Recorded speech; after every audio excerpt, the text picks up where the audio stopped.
Oke baik, Assalamualaikum warahmatullahi wabarakatuh. Apa kabar anak-anakku sekalian? Hari ini kita mau belajar kimia. Nah, kimia di sini ada beberapa hal. Yang pertama itu yang kita pelajari di semester 1 ini ada peran kimia, hakikat ilmu kimia, dan laboratorium. Nah, peran kimia dalam kehidupan mencakup tentang adanya bahan kimia dalam rumah tangga, ada bahan kimia dalam produk kosmetik, bahan kimia dalam makanan, bahan kimia dalam barang tambang, dan bahan kimia dalam industri. Selanjutnya, hakikat ilmu kimia.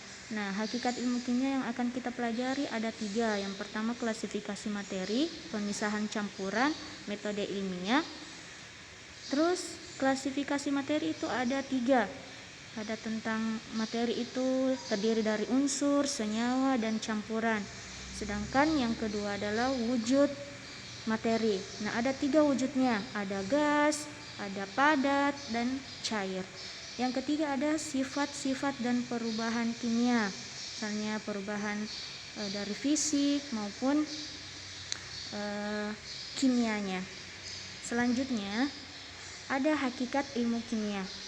Nah, bab keseluruhan itu mencakup tentang hakikat ilmu kimia ada 3. Ada klasifikasi materi, ada pemisahan campuran, dan ada metode ilmiah.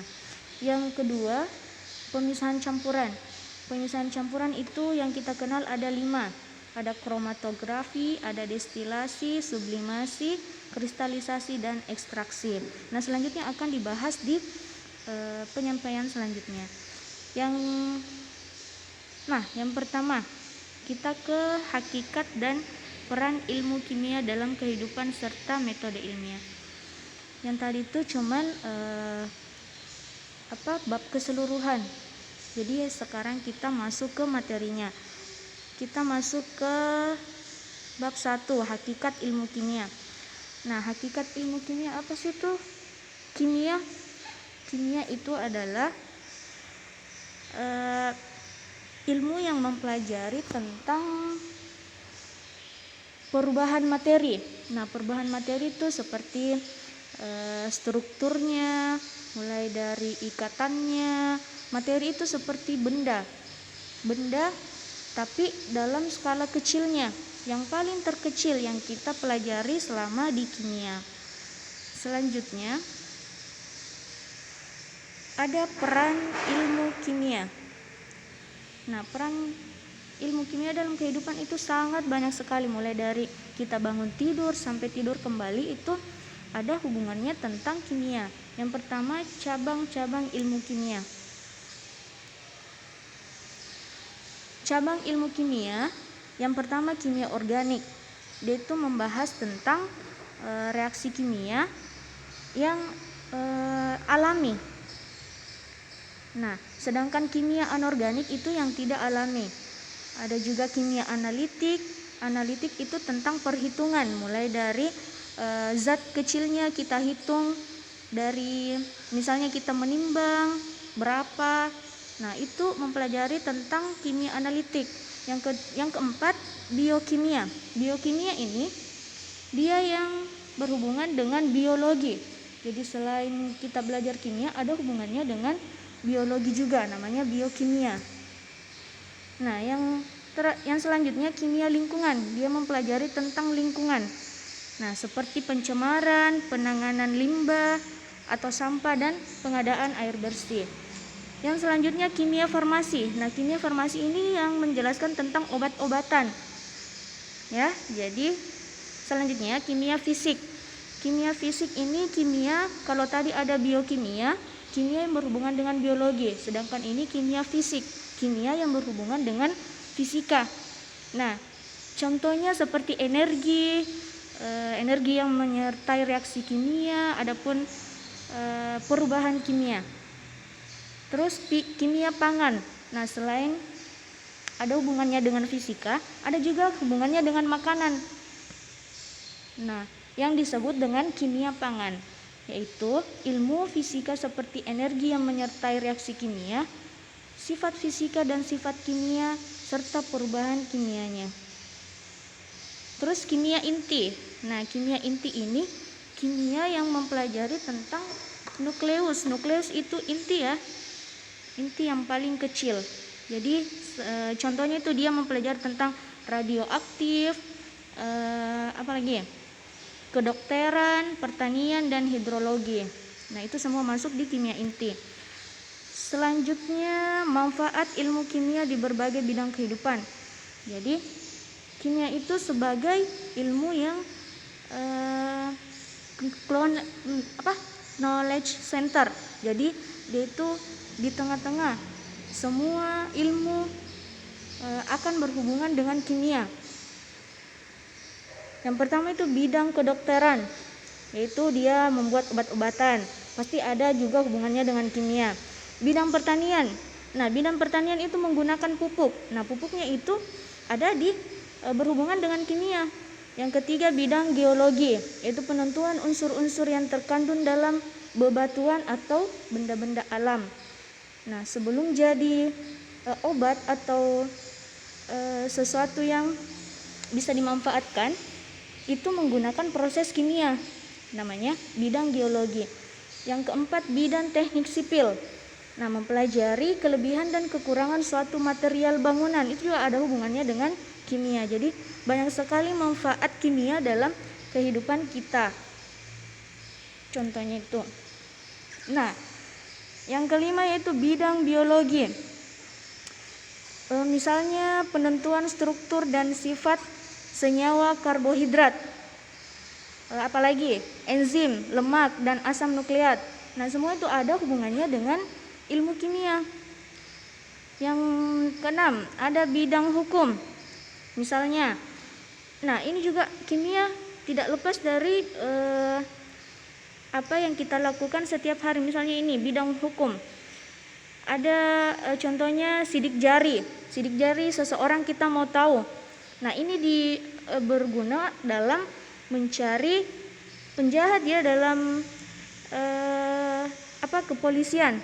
Misalnya pemeriksaan sidik jari dengan larutan AgNO3.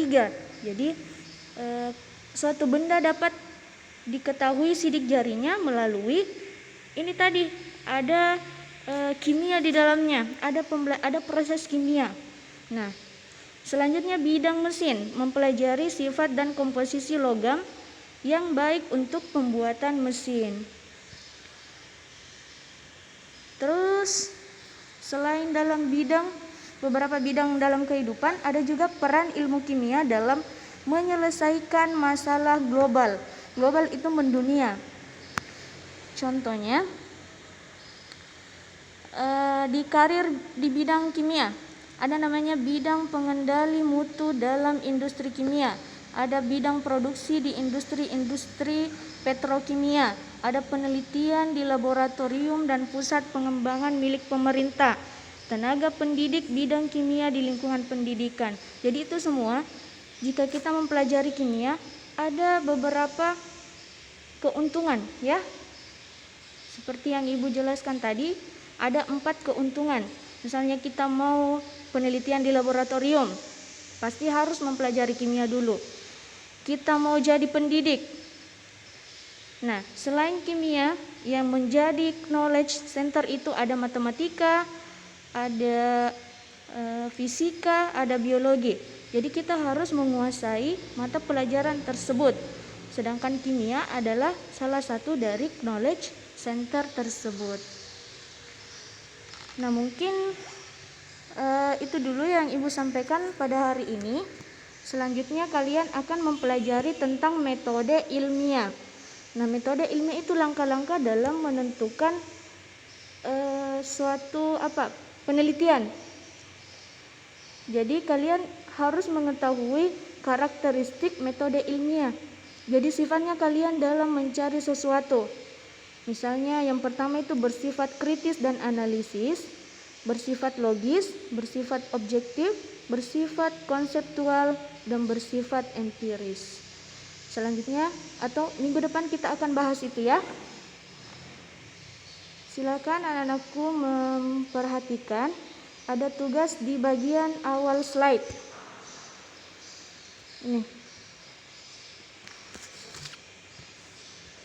Ini Silakan lengkapi ini. Peran kimia dalam kehidupan, misalnya bahan kimia dalam rumah tangga, apa contohnya? Ibu kasih contoh satu, misalnya deterjen, ya. Terus yang kedua, bahan kimia dalam produk kosmetik, misalnya lipstik. Yang ketiga, bahan kimia dalam makanan, misalnya awetan atau keju begitu, dia melewati proses kimia, ya. Yang keempat, bahan kimia dalam barang tambang, apa saja contohnya? Yang kelima, bahan kimia dalam industri. Jadi cari contoh sebanyak-banyaknya yang kalian tahu tentang kimia dalam kehidupan, ya. Terus yang kedua, tugasnya cari materi tentang hakikat ilmu kimia. Misalnya pengertian unsur, apa itu? Senyawa dan campuran. Nah, Ibu sudah jelaskan tadi di awal-awal. Kalian sisa salin di bukunya, ya. Terus ini juga pemisahan campuran. Cari semua pengertiannya ini. Kromatografi, destilasi, sublimasi, kristalisasi, dan ekstraksi. Cari dulu tujuannya. Apa tujuannya kita memisahkan campuran, ya. Nah, itu tugasnya. Oke, baik, sampai di sini dulu. Ibu ucapkan selamat bekerja. Wabillahi taufiq wal hidayah. Wassalamualaikum warahmatullahi wabarakatuh.